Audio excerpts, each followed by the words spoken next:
Good morning everybody, this is Porter here at Freckerssaddlery, and today we're going to be doing a short video on how to clean and take care of your saddle. Okay, so the first step that we're going to go through is just to get off as much dust as we can, dust and dirt from the saddle. So there's a few ways that are ideal for accomplishing this. Generally we like to use an air compressor to blow out as much as we can from in the cracks.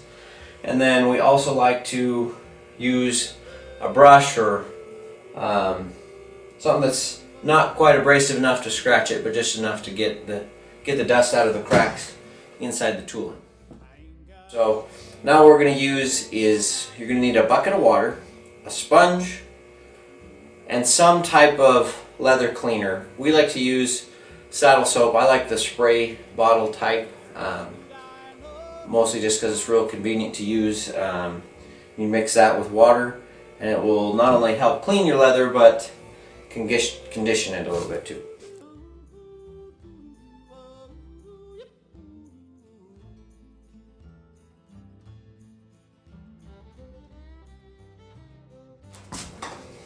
So now we've got a piece that's a little wet.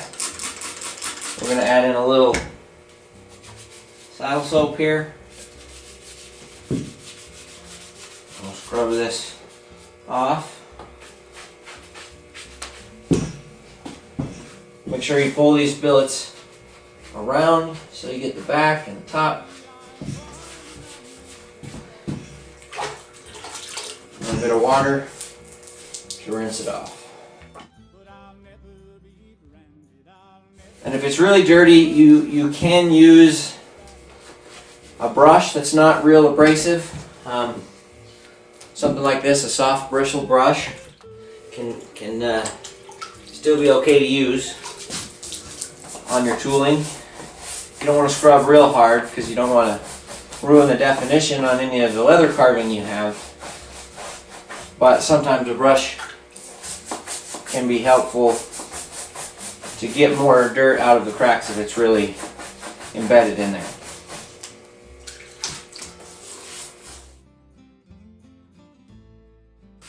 A little saddle soap to it.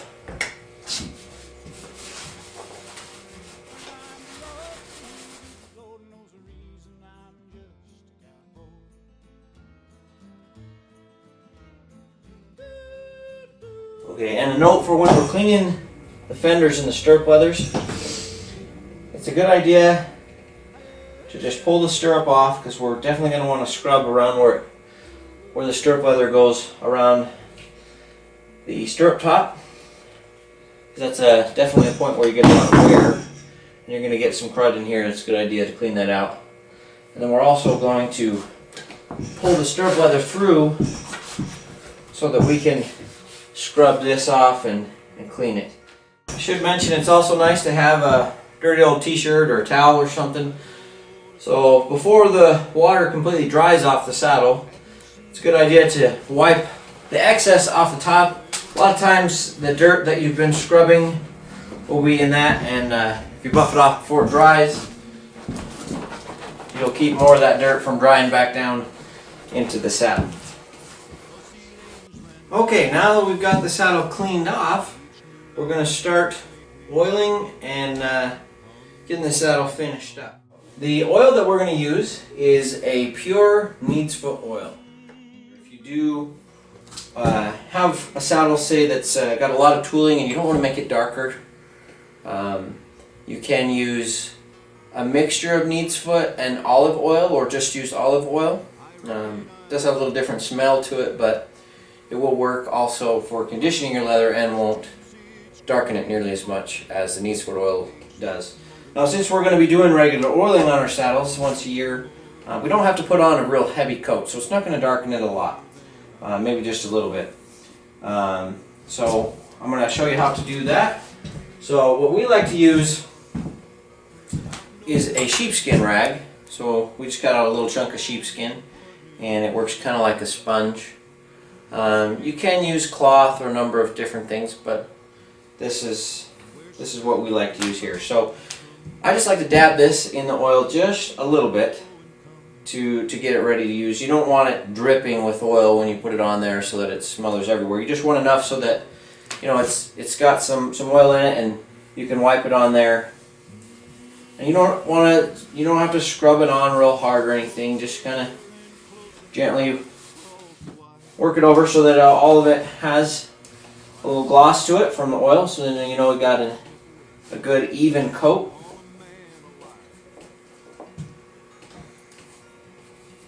And like I said, we're going to be careful not to oil too much where there's tooling, because in the leather carving there's a lot of cuts in the leather, and in those spots it makes the surface of the leather more porous, so it will absorb oil faster than it would if it weren't tooled. So it goes dark a lot easier if you oil it too much. Sunny, lone and white, and let cattle rub my tombstone round. Let coyotes mourn their kin, and let horses come and paw the mound. But don't you fence it in.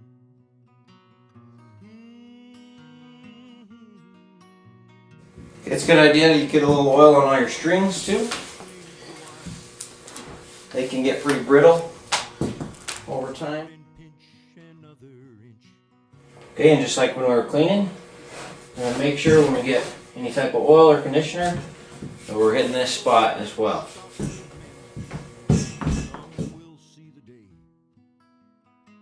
When each must keep his little pen, but I'll be far away.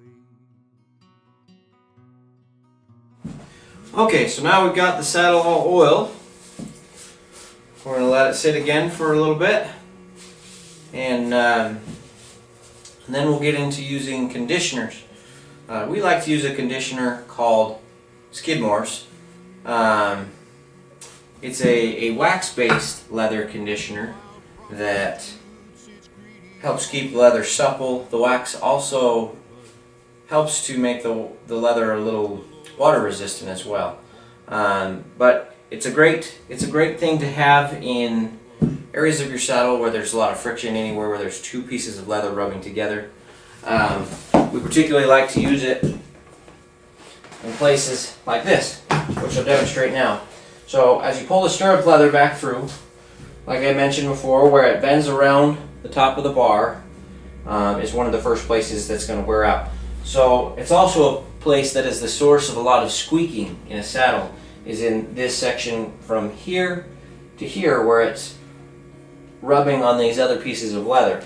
So if you can have a conditioner in there,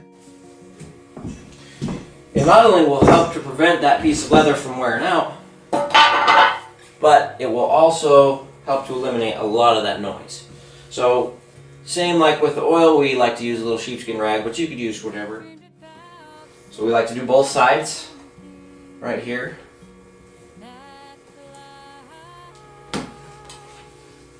And normally when you're using conditioners like this, you would put it on and then buff off the excess. But in this particular spot where it goes up around the bar, we'll just put it on and then pull it back up. Another spot I like to use a little bit of this is on the back side of the fender.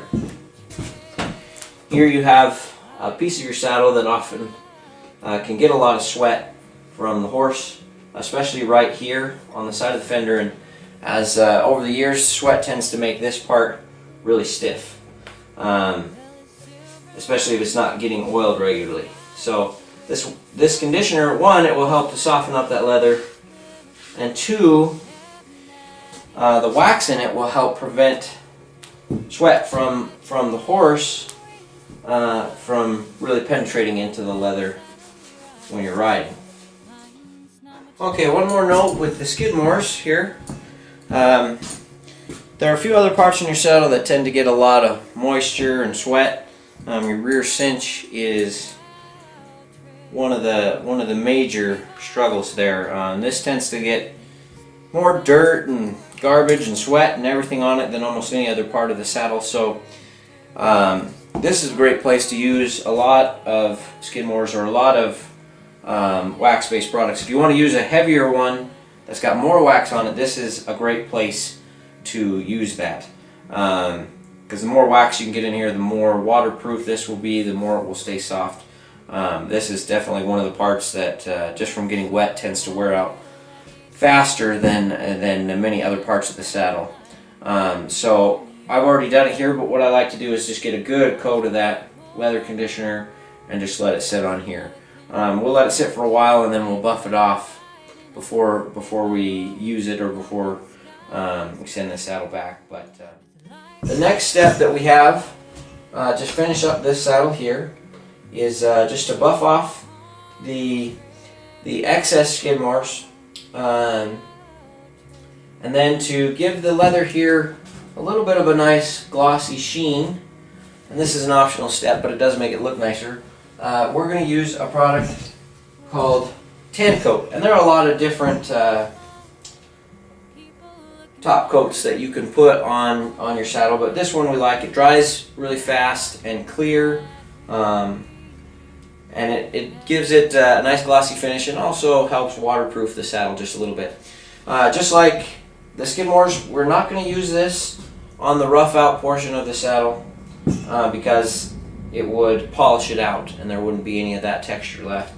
But we can use it on anything with tooling or that's a smooth out piece of leather on the saddle. So just like the other products, we're going to put this on using a piece of sheepskin, but it could be a paper towel. You could do it with a rag, a piece of an old t-shirt, whatever you happen to have would be great. Okay, so when we start with this, we just need a little dab. You're not using a ton. You just need enough that you can tell that you got a wet glossy coat over everywhere you want it applied. It will look just a little bit white when you first put it on, but it'll dry clear, so don't worry about that.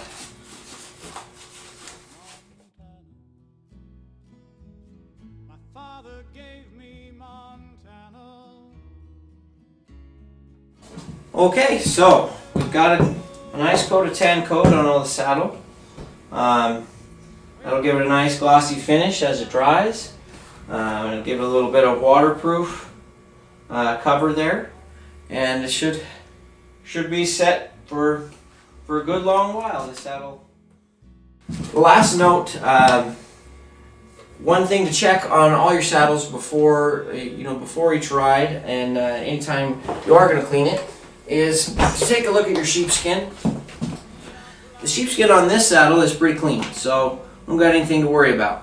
But just go through and pick out burrs or things in there that might cause problems or sores. Don't use a brush or anything to clean your sheepskin, because after it's been ridden for a while, the nap of the wool is going to be going a certain way that's going to help it to sit where it's supposed to. And if you brush it, it's going to mess that up. So when you're cleaning this, you can blow it off with an air compressor. You can just go along and pick out little dirty spots you find. But other than that, you're okay. I think we got this one pretty well covered. If you have any other questions about cleaning, just make sure you give us a call here at the saddle shop at Freckerssaddlery, and we'll be glad to help you out. Happy trails.